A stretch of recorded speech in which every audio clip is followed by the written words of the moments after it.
नमस्कार.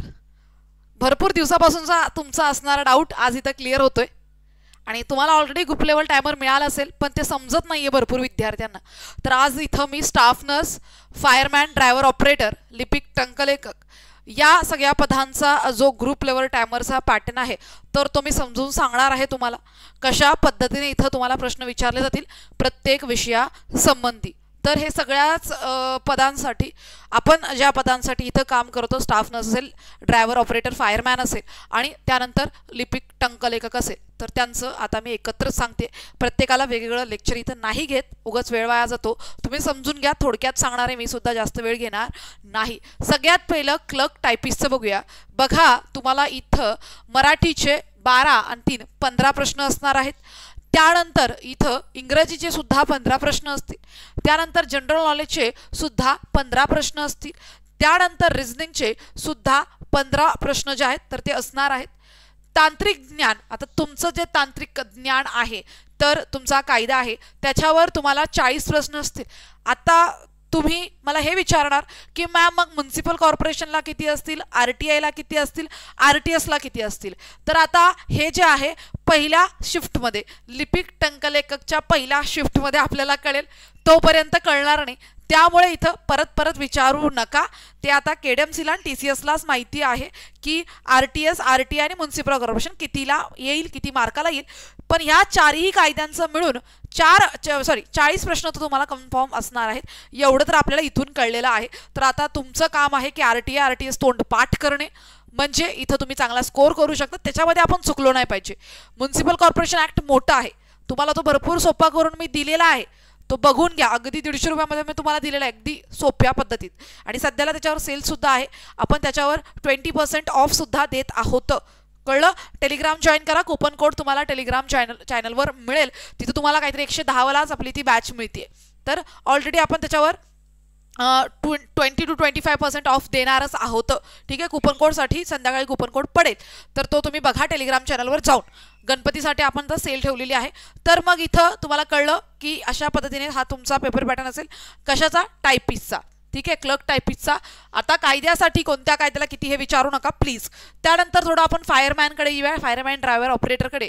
बघा, इथं तुम्हाला 50 प्रश्न जे असणार आहेत तर 50 प्रश्न हे लेखी स्वरूपात असतील, म्हणजे तुमची CBT कम्प्युटर बेस्ड टेस्ट होईल. आणि 50 तुमचे जे काही वरचे गुण आहेत तर ते तुमचे कसे असणार आहेत, तुमच्या ग्राउंडसाठी असणार आहेत. तर आपण इथे फक्त 50 बद्दलच बोलणार आहोत. त्याच्यामध्ये इथं 6 प्रश्न जे आहेत तर ते मराठीला असतील. त्यानंतर 7 प्रश्न जे आहेत तर ते इंग्रजीला असतील. 4 प्रश्न जे आहेत तुम्हाला महाराष्ट्र महानगरपालिका कायदा. तर लक्षात घ्या, इथं फायरमॅनला मात्र क्लिअर सांगितलेलं आहे की म्युनिसिपल कॉर्पोरेशन ऍक्ट जो आहे तर तो 4 तुम्हाला प्रश्नांसाठी येणार आहे. That's it. सामान्य ज्ञान जे आहे ते तुम्हाला 6 प्रश्नांसाठी येणार आहे. त्यानंतर रिझनिंग जे आहे तर ते 7 प्रश्नांसाठी येणार आहे. आणि इथं टेक्निकल सब्जेक्ट जे आहेत तर म्हणजे तुमच्या टेक्निकल पार्टवर 20 प्रश्न तुम्हाला विचारले जाणार आहेत. आणि तुमचा ग्रुप नेम, ग्रुप 1 आणि म्हणजे ग्रुप 2 असतात. या 30 मिनिटामध्ये तुम्ही फक्त हे 25 क्वेश्चन सोडवू शकता. हे 30 मिनिटं संपले की आपोआप तुम्ही इथे पुढे चालले जाता आणि इथे तुम्हाला दुसरा ग्रुप सोडवायचा असतो. प्रत्येक वेळेला असं असतं की तुमचा पहिला ग्रुप 25चा असतो, तो सोडवायचा. त्यानंतर पुढे जाऊन इथं तुम्हाला तुमचा दुसरा ग्रुप, तुमचा पेपर जो आहे तो 60 मिनिटाचा असेल. टायपिंगचा पेपर जो असतो तो 2 तासाचा असतो, म्हणजे 120 मिनिटाचा असतो. हे लक्षात करा. त्यानंतर इथं आपण थोडं स्टाफ नर्स बद्दल सुद्धा बघूया.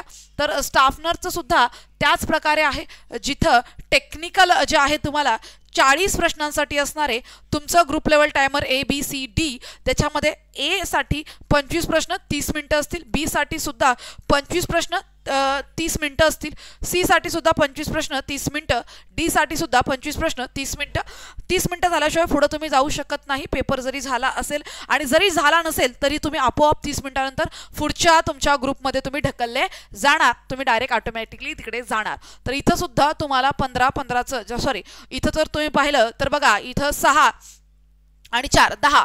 ठीक आहे, तर 10-10चे तुम्हाला इथं 10-10चं डिवायडेशन जे आहे तर ते दिलेलं आहे. तर बघा, इथं 10 आहे. 10 प्रश्नांसाठी तुम्हाला मराठी असणार आहे, इंग्रजी असणार आहे. आणि त्यानंतर इथं महाराष्ट्र म्युनिसिपल कॉर्पोरेशन ऍक्ट इथं खूप जास्त तुम्हाला वेटेजवर दिलेला आहे. 6 तुम्ही बघू शकता. आणि 10 10 प्रश्नांसाठी म्युनिसिपल कॉर्पोरेशन ऍक्ट आहे तुम्हाला. बघा रे स्टाफ नर्सवाल्यांना इथं आपण आता भरपूर पद आहेत, तुम्ही सगळी पदं बघू शकता. सगळ्या पदांना इथं म्युनिसिपल कॉर्पोरेशन ऍक्ट जो आहे 10 मार्क्ससाठी आहे, 10 प्रश्नांसाठी सॉरी. त्यानंतर जनरल नॉलेज जे आहे तर वन्स अगेन इथं तुम्हाला 15 प्रश्नांसाठी असणार आहे. रिझनिंग जे आहे ते सुद्धा 15 प्रश्नांसाठी आहे. म्हणजे मराठी आणि इंग्लिशचंच वेटेज कमी दिले, बाकी सगळं जास्तच आहे. आणि टेक्निकल क्वेश्चन जे असणार आहे 40 क्वेश्चन्स असणार आहेत. तर तुम्हाला त्या ग्रुपमध्येच ते सोडवायचे आहेत. तर चांगलं टेक्निकल करा, चांगला म्युनिसिपल कॉर्पोरेशन ऍक्ट करा आणि चांगलं जीके करा. एवढं जरी प्रॉपर केला, रिझनिंगची प्रॅक्टिस जरा चांगली केली, मराठी तर आपलं चांगलं असतंच, एवढं जरी केलं तर होतंय. इंग्लिशचं थोडंफार ओकॅबलरी वगैरे बघून चला, तर मला असं वाटतं सिलेक्शन पक्का होणार. आणि जागा ज्या आहेत स्टाफ नर्सच्या KDMC म्हणा, ठाणे म्हणा, जागा भरपूर आहेत. लक्षात घ्या, खूप जास्त जागा आहेत. थोडं मीरा भाईंदरमध्ये कमी आहेत, बाकी सगळीकडे जागा भरपूर आहेत. तर अशा पद्धतीने हा तुमचा पूर्ण पेपर पॅटर्न राहणार आहे. तुम्हाला आता एक डाऊट असणार की मॅम आम्हाला समजून घ्यायचं आहे की कायद्यावर प्रश्न कसे येतात. तर हे समजून घेण्यासाठी तुमची जी मित्रमंडळी आहे ज्यांनी BMCचा पेपर दिला आहे तर त्यांना जरा विचारा तुम्ही. हे तुम्हाला करावं लागेल. माझ्याकडे एखादा पेपर असेल तर तो मी शेअर करेल. आता मला तो नाही सापडत आहे, मी शोधला नाही सापडत आहे, मला जर भेटला तर तुम्ही प्रत्येक वेळेला असं मॅम पेपर पाठवा पेपर पाठवा पेपर पाठवा, हे सगळे अशा छोट्या छोट्या गोष्टी मी नाही करू शकत.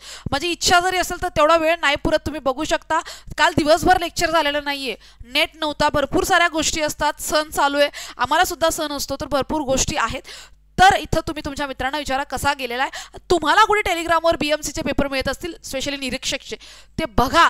तिथं BMC ऍक्ट जो आहे बृहन्मुंबई महानगरपालिका कायदा कशा पद्धतीने TCSने विचारला होता तशाच पद्धतीने इथं तुम्हाला हा जो महानगरपालिका कायदा तो विचारला जाईल. मी सुद्धा खूप सोप्या पद्धतीत तो कायदा दिलेला आहे. सगळ्यात महत्त्वाचं प्रत्येक प्रकरणानंतर मी तुम्हाला MCQs दिलेले आहेत. 30 प्रकरणाच्या नंतर तुम्हाला मी MCQs प्रोव्हाइड केलेले आहेत, जेणेकरून तुम्हाला वाटेल की वाचल्यानंतर तुम्हाला आठवतंय का नाही हे बघण्यासाठी. कारण की त्या गोष्टी आठवत नाहीत, यूज टू वाल्या बाबी नाही आहेत, त्या आठवत नाही. म्हणून तुम्हाला प्रत्येक प्रकरणानंतर मी प्रश्न MCQs दिलेले आहेत, तर ते बघून घ्या.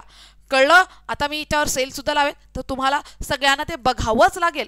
कारण की तेवढं सोपं कुठेच मिळले नाही, ते सुद्धा एवढ्या अगदी नगण्य किमतीमध्ये. लक्षात घ्या. चला, काही डाऊट असतील तर या व्हिडिओ खाली तुम्ही मला विचारू शकता. मला असं वाटतं की तिन्ही पोस्टचे जे काही डाऊट असतील, ग्रुप लेवल टायमरचे कोणत्या विषयाला किती मार्क्स आहेत हे सगळं क्लिअर झालं असेल. तरी काही शंका असेल तर खाली कमेंटमध्ये विचारू शकता. Thank you so much.